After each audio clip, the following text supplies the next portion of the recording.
ধন্য সেই ব্যক্তি যে দুষ্টদের মন্ত্রণায় চলে না, পাপীদের পথে দাঁড়ায় না, নিন্দুকদের সভায় বসে না। ঈশ্বরের বাক্য বলছে ধন্য সেই ব্যক্তি যে দুষ্ট লোকেদের কথা মতো চলে না, পাপীদের পথে গিয়ে দাঁড়ায় না, যে কখনো চুরি করে না, ব্যভিচার করে না, যে কখনো খারাপ কথা বলে না, যে কখনো পাপীর পথে গিয়ে দাঁড়ায় না, সেই ব্যক্তি হলো ধন্য ব্যক্তি। এবং যে কি করে না, নিন্দুকদের সভায় গিয়ে বসে না।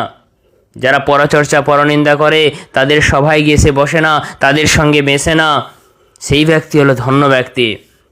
কিন্তু সদাপ্রভুর ব্যবস্থায় আমোদ করে, সে কি করে, সদা সর্বদা ঈশ্বরের বাক্য অনুসারে চলে, সদা সর্বদা ঈশ্বরের কাজ করে, ঈশ্বরের কাজের জন্য সে সাহায্য করে, সেই ব্যক্তি হলো ধন্য ব্যক্তি। তাহার ব্যবস্থায় দিবারাত্র ধ্যান করে, সদা সর্বদা সে কি করে, ঈশ্বরের কাজে ধ্যান করে, ঈশ্বরের জন্য সে সদা সর্বদা ধ্যান করে। সে জলস্রোতের তীরে রোপিত বৃক্ষের সাদৃশ্য হইবে। যে ব্যক্তি দুষ্টদের মন্ত্রণায় চলে না, পাপীদের পথে দাঁড়ায় না, নিন্দুকদের সভায় বসে না, সে কেমন হবে, জলের তীরে গড়ে ওঠা সবুজ গাছের মতো হবে, যাহা যথাসময়ে ফল দেয়। যে গাছের ফল ঠিক টাইমে দেয়, যাহার পত্র ম্লান হয় না, যাহার পত্র কখনো শুকিয়ে যায় না, যার পাতা কখনো শুকিয়ে যায় না, আর সে যাহা কিছু করে তাহাতেই কৃতকার্য হয়। আর সে ব্যক্তি যা কিছু করে তাতেই সে কৃতকার্য হয়।